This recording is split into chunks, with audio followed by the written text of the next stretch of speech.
Bismillahirrahmanirrahim. Alhamdulillahi rabbil alamin. Wassalatu wassalamu ala asyrafil anbiya'i wal mursalin, Sayyidina wa maulana Muhammad wa ala alihi wa ashabihi ajma'in. Allahumma akhrijna min zulumatil wahmi wa akrimna binuril fahmi waftah alaina bima'rifatil ilmi wasahhil akhlaqana bil hilmi waj'alna mimman yastami'una al-qawla fayattabi'una ahsana. Allahumma aftah alaina futuhal arifina bihikmatik wanshur alaina rahmatak wa dhakkirna ma nusina wa 'allimna ma jahilna ya dzal jalali wal ikram. Allahumma ja'alna bi syar'ika 'alimin wa bima 'alimna 'amilin wa fi 'amalina mukhlisin ya rabbal alamin. Allahumma barik lana fi majlisina hadza waj'alhu muhatan bil khairati wal anwari wal barakat wa waffiqna li salihil a'mali wal akhlaq bi dirasati hadzal kitab birahmatika ya arhamar rahimin. Wa ba'du, anak-anakku semuanya, mengawali pengajian kita pada malam hari ini, untuk lebih berkahnya kita awali dengan bersama-sama membacakan suratul Fatihah kepada Nabiullah Muhammad sallallahu alaihi wasallam, kepada kedua orang tua kita masing-masing, kepada seluruh guru-guru yang pernah mengajar dan mendidik kita, kepada seluruh ulama dimanapun mereka berada, dan lebih khusus kepada Al-Imamun Nawawi rahimahullahu ta'ala sebagai penulis kitab Al-Azkar An-Nawawiyah. Al-Fatihah. A'udzu billahi minasyaitonir rajim. Bismillahirrahmanirrahim. Alhamdulillahi rabbil alamin. Ar-Rahmanir Rahim, Maliki Yaumiddin. Iyyaka na'budu wa iyyaka nasta'in. Ihdinas siratal mustaqim. Siratal ladzina an'amta 'alaihim ghairil maghdubi 'alaihim waladdallin. Amin. Bacaan kita pada malam hari ini melanjutkan bacaan sebelumnya dari kitab Al-Azkar An-Nawawiyah. Bacaan yang lalu telah kita lihat penjelasan ulama kita mengenai waktu-waktu terbaik untuk baca Quran. Selanjutnya kita memasuki pembahasan yang baru, faslun. Qala al-musannif rahimahullahu ta'ala wa nafa'ana bi'ulumihi fid dharaini. Faslun, sebuah fasal atau sebuah sub masalah fi adabil khatmi wa ma yata'allaqu bihi. Fi adabil khatmi wa ma yata'allaqu bihi, mengenai adab-adab mengkhatamkan Al-Quran, mengenai adab-adab khataman Quran. Wa ma yata'allaqu bihi, dan hal-hal yang terkait dengannya. Sebelum lanjut, kembali kita pertegas, apapun yang ingin kita lakukan semestinya kita memperhatikan dua hal. Apapun yang ingin kita lakukan, semestinya kita memperhatikan dua hal. Pertama, lihat hukumnya. Yang kedua, lihat adabnya. Perhatikan hukumnya dan perhatikan adabnya. Bagaimana maksudnya? Dilihat dari segi hukum, berarti yang dimaksud boleh atau tidak, halal atau haram, sah atau tidak sah. Itu dari aspek hukum. Jadi saya ulangi, melihat hukumnya berarti kita ingin melihat sah atau tidak sah, boleh atau tidak boleh. Itulah hukum. Selanjutnya dilihat dari segi adab. Yang dimaksud dilihat dari segi adab, layak atau tidak layak, pantas atau tidak pantas, mulia atau tidak mulia. Berarti dari segi hukum yang dilihat sah dan tidaknya, tapi dari segi adab yang dilihat mulia atau tidaknya. Bisa jadi ada sesuatu secara hukum sah, tapi secara adab sepertinya kurang bernilai. Saya ulangi, secara hukum bisa jadi sah, tapi secara adab sepertinya kurang bernilai. Sebagai contoh, laki-laki melaksanakan sholat hanya menggunakan baju dalam, baju singlet, plus menggunakan celana levi's, celana lepis. Salatnya sah secara hukum, tapi dari segi adab itu dianggap kurang ajar. Jelas ya? Jadi apapun yang akan kita lakukan, lihat dari dua sisi, lihat hukumnya, lihat adabnya. Seperti itu jugalah mengkhatamkan Quran. Yang penting bacaan sudah sampai qul a'udzu birabbin nas, sudah khatamlah orang. Secara hukum sudah sah. Tetapi untuk mulianya perlu adab. Maka disinilah Imam An-Nawawi menyampaikan fi adabil khatmi wa ma yata'allaqu bihi, hal-hal yang terkait dengan adab-adab mengkhatamkan Quran. Qad taqaddama, sungguh telah ada penjelasan sebelumnya.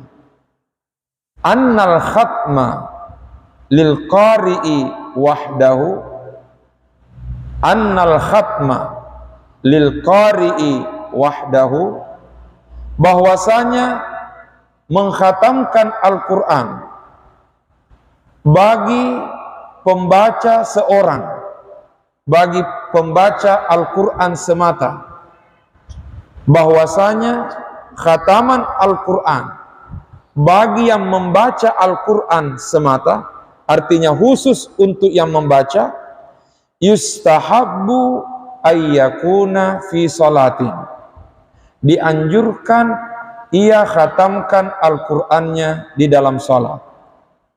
Sudah ada kajian kita sebelumnya, pembahasan sebelumnya, bahwa bagi orang yang baca Quran, bila memungkinkan, jauh lebih mulia dia khatamkan Al-Qurannya di dalam salat. Itu khusus bagi qari, bagi yang membaca. Wa amma man yakhtimu fi ghairi salatin, adapun orang yang mengkhatamkan Al-Quran di luar salat. Wa amma man yakhtimu fi ghairi salatin, adapun orang yang mengkhatamkan Al-Quran di luar salat. Sebelum saya lanjut, saya mau cek tulisan. Di situ nak bacanya apa? Huruf kaf atau huruf au? Kaf. Di situ Nabila? Kaf. Wa amma man yakhtimu fi ghairi salatin. Huruf kaf, huruf waw. Di situ nak huruf kaf. Yang benar huruf kaf. Di sini huruf waw. Ya. Ya. Kenapa? Yang benar huruf kaf, bukan huruf waw. Ya. Yang benar huruf kaf, bukan huruf waw. Ya.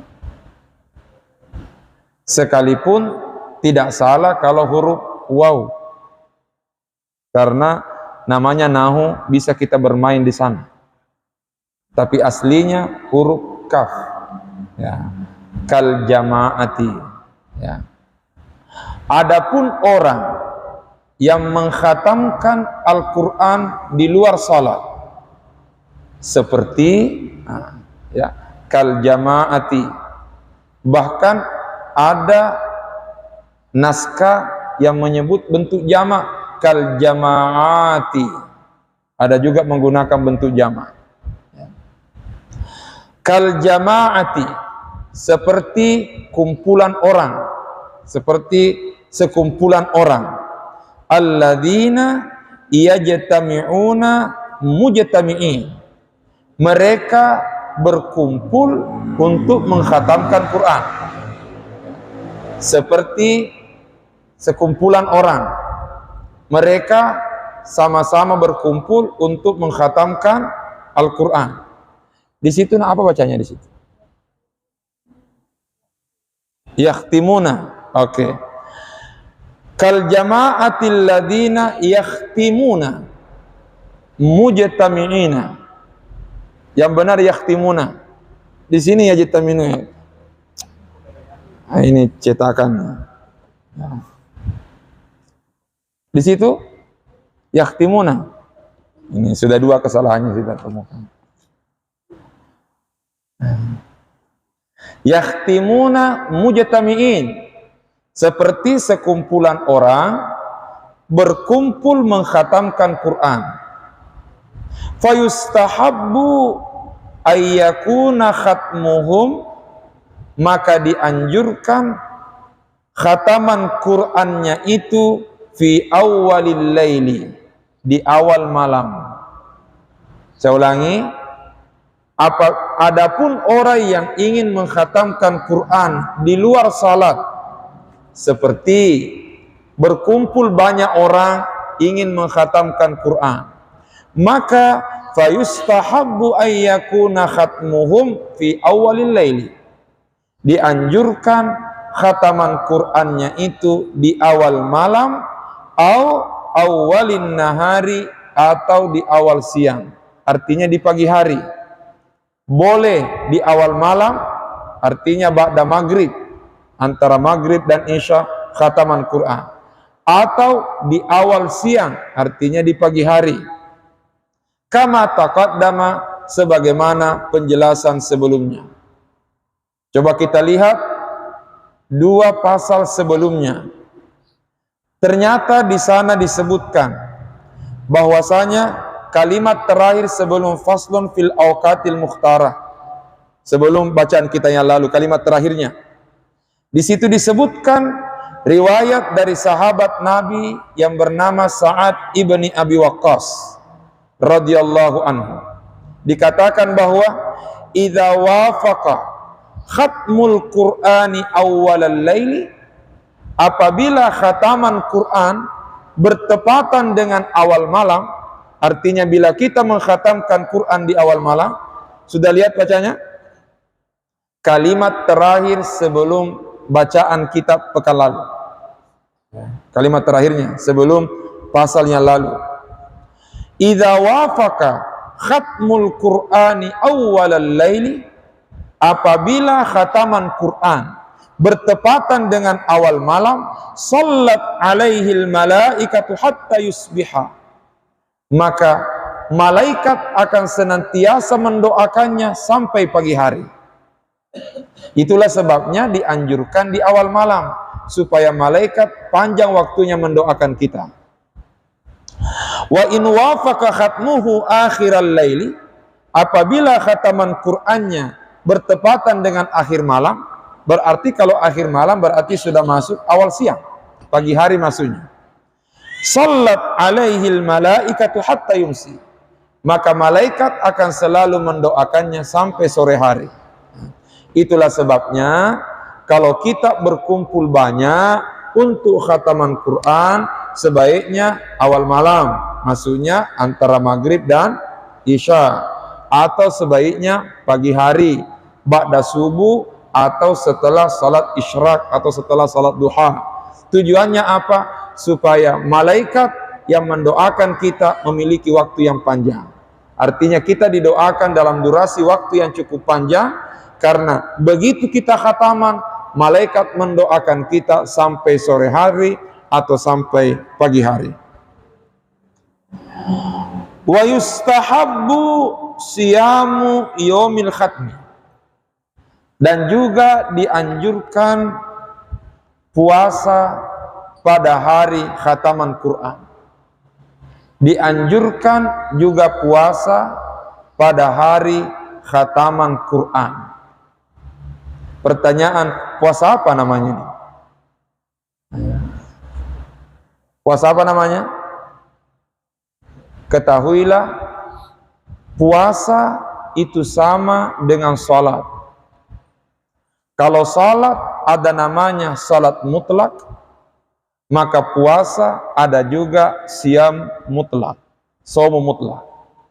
Kalau salat ada namanya salat syukur, maka puasa juga ada namanya puasa syukur. Pertanyaan, mana dalilnya? Puasa hari Asyura. Jelas sampai sini? Nabi bertanya kepada Yahudi, kenapa kalian puasa pada 10 Muharram? Apa jawabannya kaum Yahudi? Kami berpuasa sebagai tanda kesyukuran diselamatkannya Nabi Musa pada hari Asyura. Karena seperti itu modelnya, lalu apa jawabannya Nabi?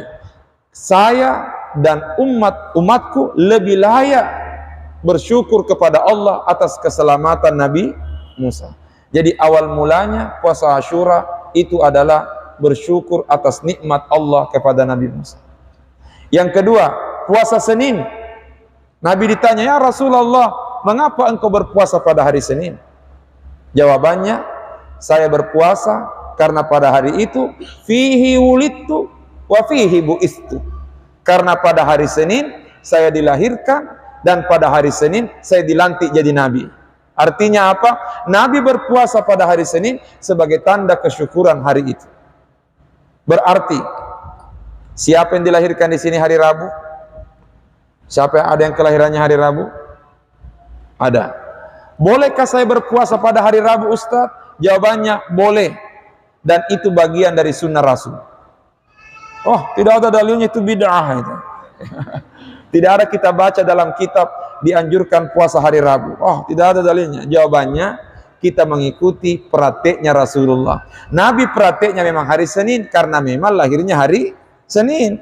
Tetapi dengan melihat alasannya bahwa beliau berpuasa karena pada hari Senin dilahirkan, berarti itu isyarat kita boleh berpuasa pada hari kita dilahirkan. Jelas sih? Misalnya kita dilahirkan hari Ahad, boleh puasa hari Ahad, tapi puasanya puasa syukur karena alhamdulillah masih bisa mencapai hari dilahirkannya. Sama juga dengan khataman Quran ini. Puasa apa yang dilaksanakan? Puasa syukur. Bersyukur karena kita diberi karunia oleh Allah karena berhasil mengkhatamkan Al-Quran. Karena mengkhatamkan Quran itu merupakan nikmat yang besar. Betapa banyak orang yang bagus suaranya baca Quran, tetapi dia tidak mampu khataman Quran. Banyak qari yang sering pergi diundang tilawah, dapat 500 ribu, amplop 300 ribu, 500 ribu, 1 juta, 2 juta. Tilawah kalau ada acara, tapi tidak pernah khataman Quran.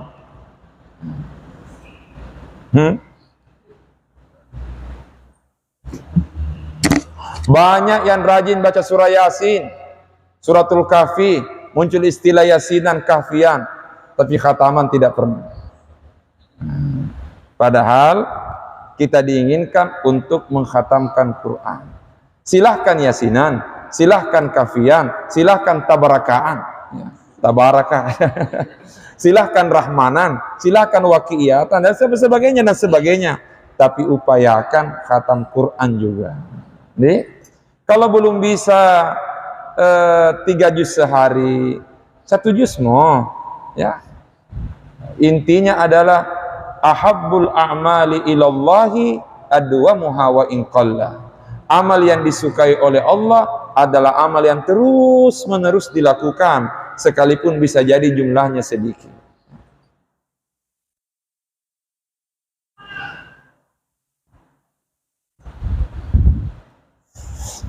Wa yustahabbu siyamu yaumil khatmi. Dianjurkan puasa pada hari khataman Al-Qur'an. Ini catatan nih. Illa ayyusadifa yauman nahasyar'u an siyamihi. Kecuali bertepatan atau bersamaan hari yang agama melarang kita berpuasa di dalamnya. Kecuali kalau waktu khatamannya itu bertepatan dengan hari kita dilarang untuk puasa di dalamnya. Contoh, khataman Qur'annya bertepatan dengan hari tasyrik. Ya. Contoh khataman Qur'annya bertepatan dengan hari tasyrik. Misalnya rutin setiap 7 hari khatam Quran misalnya, atau setiap 10 hari, setiap 7 hari khatam Quran.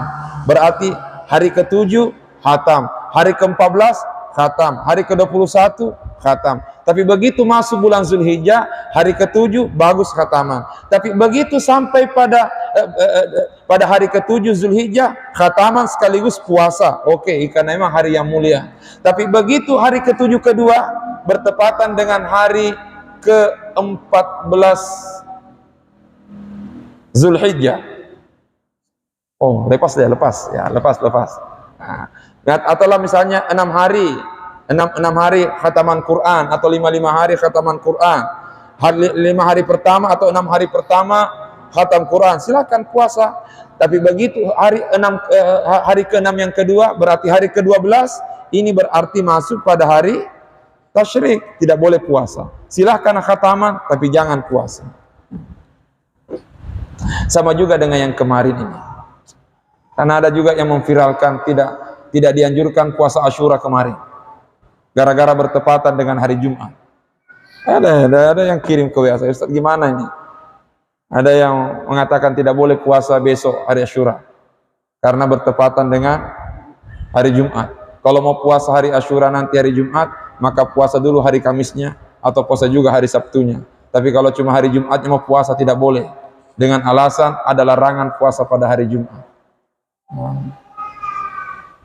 Jadi saya sampaikan bahwa 2 sebabnya orang suka menyalahkan. Bisa jadi kurang baca, bisa jadi salah baca. Jadi simple saja. Ada juga yang saya dari pengajian di Baru, ada yang bertanya, Pak Ustadz ini kami baru mengikuti ceramah takziah, ada penceramah mengatakan celaka orang yang mati muda, celaka orang yang mati muda, dengan dasarnya begini, pakai logika dia. Akhirnya saya ditanya, bagaimana menurut kita Pak Ustaz? Saya mengatakan, sungguh beruntung orang yang mati tua, karena lama waktunya untuk melakukan kebaikan. Sungguh beruntung orang yang mati muda, karena sedikit waktunya berbuat dosa. Ya. Paham ya?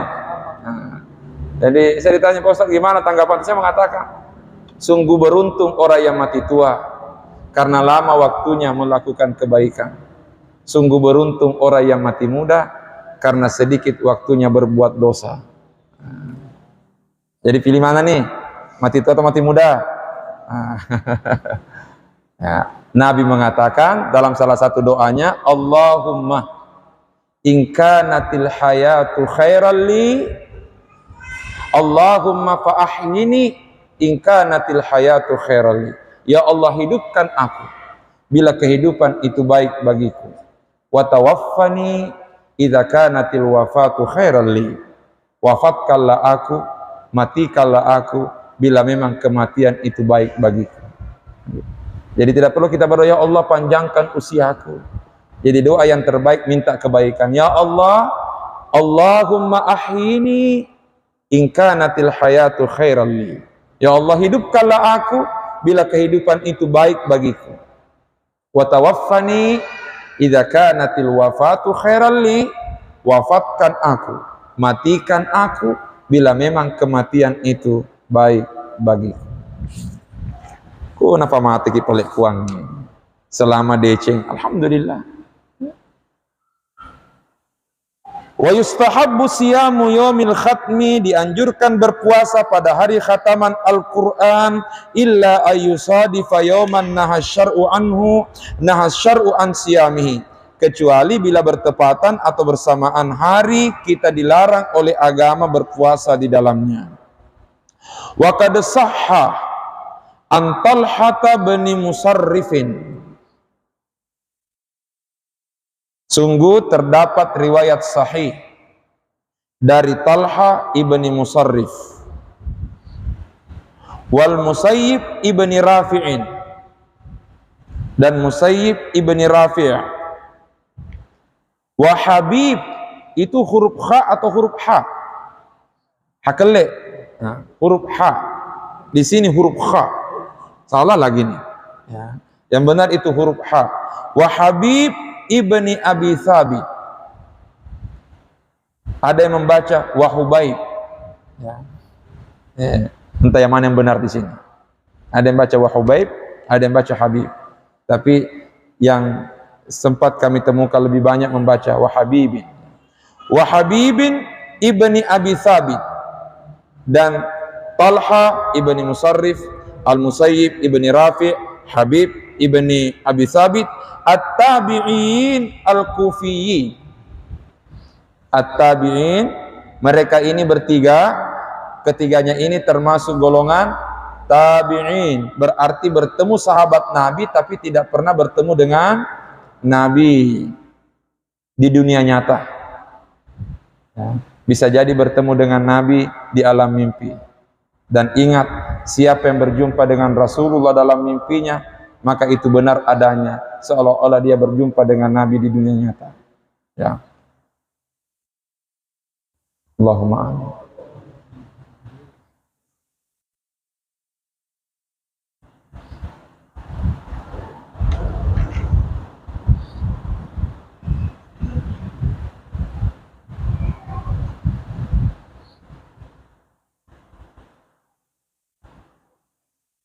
Ada sebuah hadis qudsi.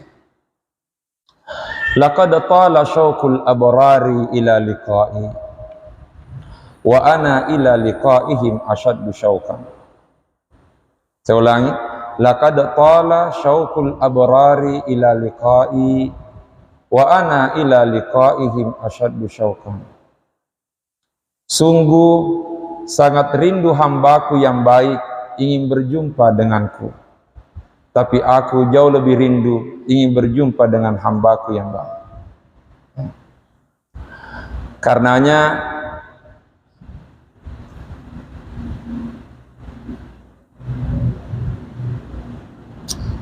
Syekh Muhammad Daud waktu tiba di Makassar, kita langsung antar beliau ke hotel untuk istirahat. Tapi sebelum masuk kamar, tinggal sejenak duduk di lobi hotel. Niatnya sebentar, tapi nyatanya lama. Karena saya dihubungkan dengan salah seorang asistennya Syekh Umar Hashim di Mesir. Seorang perempuan namanya Doktora Nurul Huda. Itu yang membuat lama bincang-bincang. Setelah itu lamalah berdiskusi. Saya duduk di samping beliau. Lalu salah seorang pembina kita mengatakan, mungkin sudah waktunya Syekh istirahat. Ar-raha. karena sudah larut malam. Tapi apa jawaban beliau? Ar-rahah hiya iltikaul habibi ma mahbubi. Ya. Jadi Syekh, waktunya istirahat karena sudah larut malam. Tapi apa jawaban beliau? Ar-rahah iltikaul habib ma mahbubi. Ya. Istirahat itu adalah, kesenangan itu adalah, ketenangan itu adalah ketika sang kekasih sudah ketemu kekasihnya. Akhirnya tambah lama lah kita diskusi di situ. Sekarang tadi kita menyampaikan semoga kita bisa berjumpa dengan Rasulullah, sekalipun bisa jadi hanya dalam dunia mimpi. Tetapi ada satu ungkapan begini, ya Rasulullah, aku ingin melihatmu, tapi sekiranya takdirku belum sempat melihatmu, jangan pernah palingkan matamu untuk melihatku. Ya, saya ulang, ya Rasulullah, aku ingin melihatmu, tapi bila takdirku belum sempat melihatmu, maka pastikan matamu tidak pernah berpaling untuk melihatku. Paham di sini? Karena buat apa kita melihat Rasulullah kalau Rasulullah tidak pernah melihat kita? Betapa banyak orang yang pernah melihat Rasulullah, tapi Rasulullah tidak pernah melihatnya dengan pandangan kasih sayang. Abu Jahal pernah melihat Nabi di dunia nyata lagi. Abu Lahab melihat Nabi di dunia nyata lagi, tapi cilakanya cilaka. Ya. Berarti yang paling penting bukan kita yang melihat Nabi, tapi yang paling penting Nabi melihat kita. Karenanya ya Rasulullah, aku rindu ingin melihatmu, tapi sekiranya takdirku belum sempat melihatmu, pastikan matamu tidak pernah berpaling untuk melihat.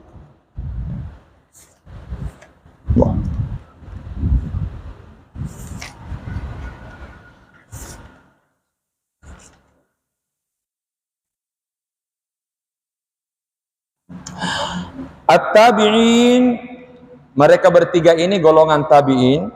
Al-kufiyin, jangan terjemahkan para peminum kopi.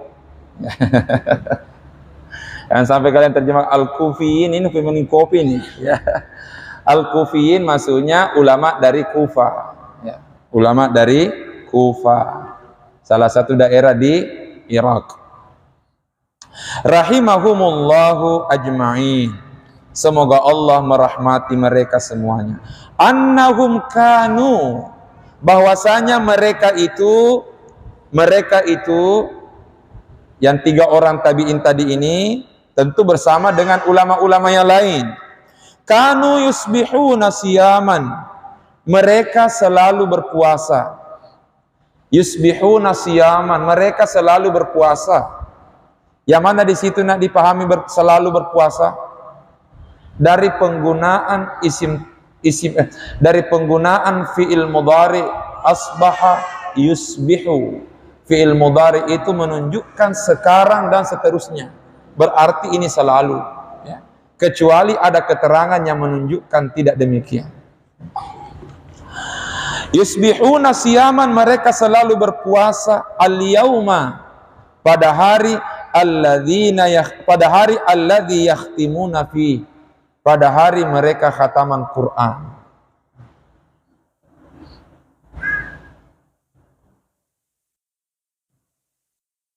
Tapi kenyataan terjadi, ada orang kalau khataman Quran tidak puasa, tetapi mengajak makan.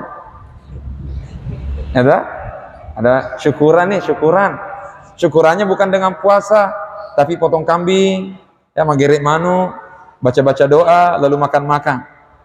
Bagaimana dengan ini?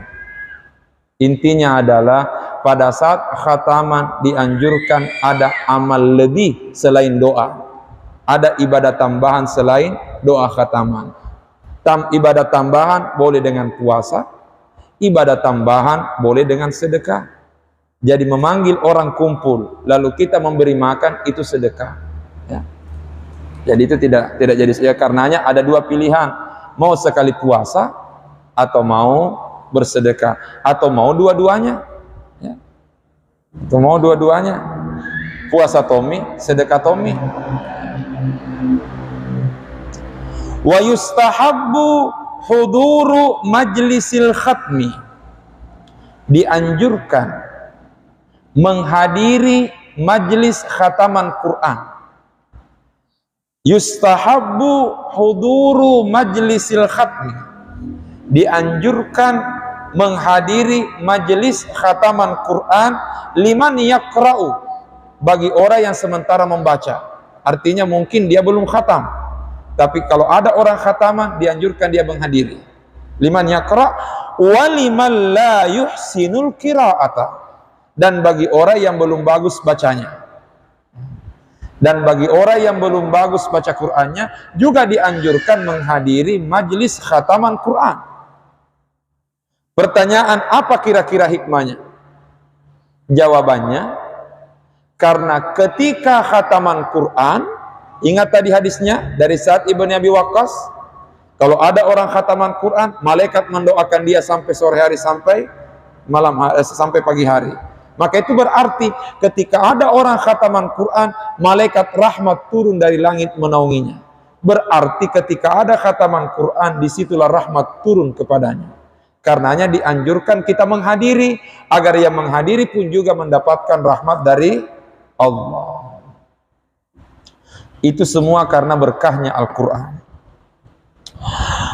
Faqad rawaina fis sahihaini, sungguh kami telah riwayatkan di dalam dua kitab sahih.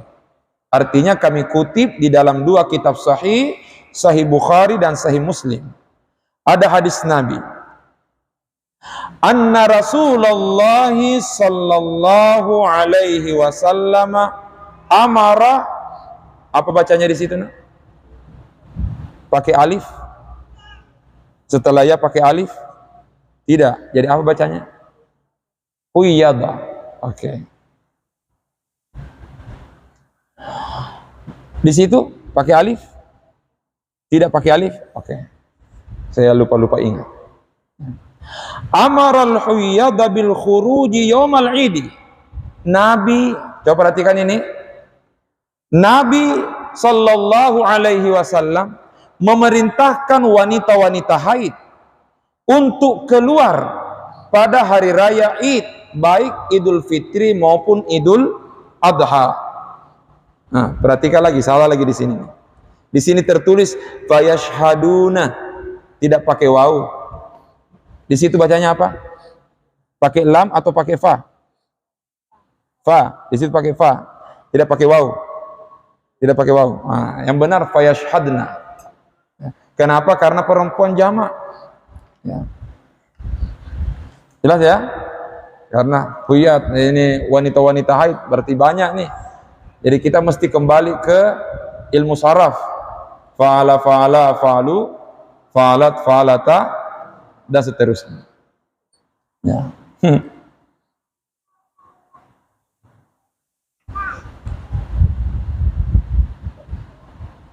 Untuk menyaksikan al-khaira, kebaikan, wa da'watal muslimin, dan doa-doanya orang muslim. Nah ini nih, perhatikan nih. Tiba hari raya Idul Fitri, Idul Adha. Kita sudah berjuang berpuasa 1 bulan penuh. Pokoknya keringatan luar biasa berpuasa. Perjuangannya mulai dari hari pertama sampai hari terakhir. Tiba-tiba malam Idul Fitri, lampu merah menyala, bendera Jepang berkibar. Nah pura apa nih meliwaju baru? Kadawen doe. Desi ulo kamal lepe. Perhatikan nih. Bagi wanita haid tetap dianjurkan untuk menghadiri Idul Fitri dan Idul Adha. Cuma tidak boleh salat. Jadi keluar dari rumah, datanglah ke lapangan, datanglah ke masjid untuk menghadiri hari raya Idul Fitri dan Idul Adha. Tapi jangan salat. Kenapa? Karena tidak boleh salat lagi-lagi lampu merah menyala, bendera Jepang berkibar. Jelas ya? Untuk apa menghadiri? 1, agar ikut bertakbir. 2, agar ikut mendengarkan khutbah. Yang ketiga, agar mendapatkan keberkahan Idul Fitri pada hari itu dengan banyaknya lantunan takbir dan doa yang dipanjatkan pada hari itu. Disinilah letak kelemahannya sebagian perempuan-perempuan kita. Begitu lampu merahnya menyala, benar-benar tidak pergi berlepet. Ya. Hanya benar-benar tidak ke masjid, benar-benar tidak ke lapangan, monroto kami boleh. Padahal sekalipun haid, sekalipun tidak salat, tetap dianjurkan menghadiri Idul Fitri dan Idul Adha. Cuma harus is'al. Harus isengi alemu. Jangan mengambil posisi terdepan. Lalu berkelompok 5 orang, tidak salat duduk di depan. Bila nanti di sampingnya, kenapa kita tidak salat? Lampu merah.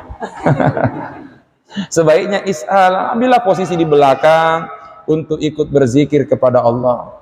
Cuma mungkin ada mengatakan, Ustaz, masih iri ki.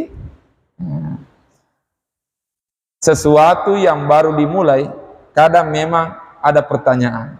Tapi ingat, terkadang cuma kita yang merasa diperhatikan, tapi sebenarnya tidak ada yang perhatikan. Coba lihat nih, kalau ada orang pakai baju baru kah, songkok baru kah, sepatu baru kah, seolah-olah semua mata menatapnya. Pastinya itu.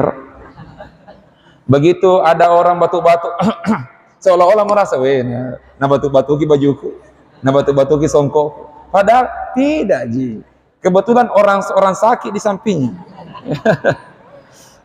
Itu perasaan tak, Ji, begitu perasaan tak. Sama tuh orang kalau baru pertama masuk masjid itu, seolah-olah semua mata melihatnya. Padahal tidak, Ji. Tidak, Ji.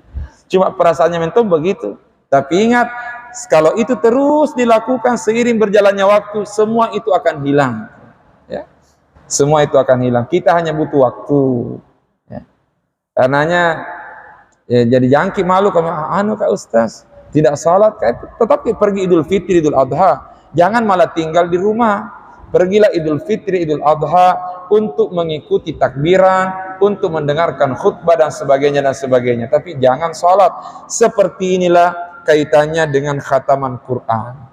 Ternyata menghadiri Idul Fitri tetap dianjurkan bagi orang yang haid. Maka demikian pula lah kiasannya, ini dikiaskan nih. Pada saat ada khataman Quran, karena pada saat khataman Quran banyak malaikat yang datang.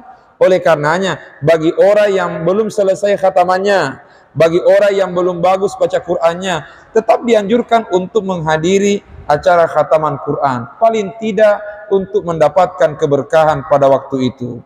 Warawayna fi musnadi ad-Darimi, kita riwayatkan di dalam kitab Musnad ad-Darimi, ani Ibni Abbas radhiyallahu anhuma, dari Abdullah ibnu Abbas radhiyallahu anhuma, annahu kana yaj'alu rajulan, bahwasanya Ibnu Abbas menyuruh seseorang, ya, yaj'alu rajulan, menjadikan seseorang, berarti berpesan kepada seseorang, yuraqibu rajulan yaqra'ul Qur'ana, untuk selalu mengikuti dan memperhatikan orang yang sementara baca Quran. Jadi kalau ada orang lagi baca Quran, Ibnu Abbas mengatakan, coba perhatikan dia. Jadi ada orang si A disuruh perhatikan si B ketika dia baca Quran. Tujuannya apa? Fa idza arada ayyakhtima, apabila orang yang baca Quran itu sudah mau khataman, sudah mau selesai khataman Qurannya, sudah mau selesai baca Qurannya, a'lama Ibnu Abbasin, maka dia pun menyampaikan kepada Ibnu Abbas. Tujuannya ada orang disuruh perhatikan orang yang baca Quran, supaya begitu sudah diperhatikan ini sudah mau khataman, maka orang yang ditugasi tadi itu menyampaikan kepada Abdullah ibnu Abbas. Pertanyaannya, untuk apa? Fayashhadu dzalika, karena Ibnu Abbas ingin menyaksikan dan menghadiri orang itu khataman Quran. Maka ini menunjukkan bahwa ketika kita khataman Quran, tidak salah bila kita menyampaikan ke orang melalui undangan. Tidak salah. Supaya banyak orang yang mengaminkan doa kita ketika nanti kita khataman Quran. Saya kira demikian bacaan kita pada malam hari ini. Insya Allah kita akan lanjutkan pada pertemuan berikutnya. Allahu a'lam.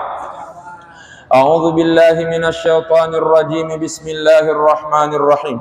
Alhamdulillahi rabbil alamin. Allahumma salli ala sayyidina Muhammad wa ala alihi wa sahbihi wa sallim. Allahumma anfa'na bima 'allamtana wa 'allimna ma yanfa'una warzuqna ilman yanfa'una.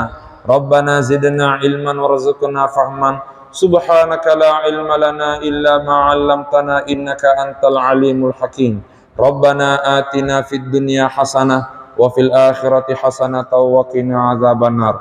Wa sallallahu ala sayyidina Muhammad wa ala alihi wa sahbihi wa sallam. Subhana rabbika rabbil izzati amma yasifun wa salamun ala al mursalin walhamdulillahi rabbil alamin.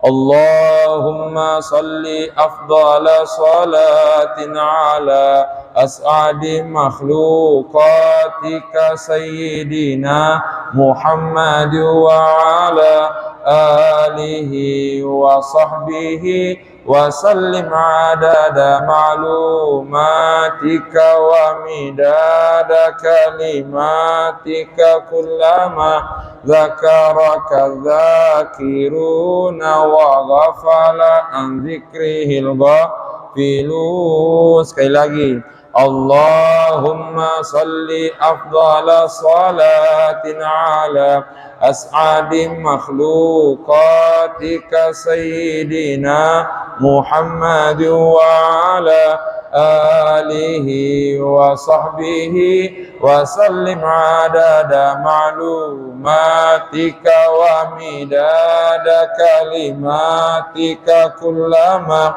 zakaraka dzakiruna wa ghafala ghafilun. Allahumma amin. Assalamualaikum warahmatullahi wabarakatuh.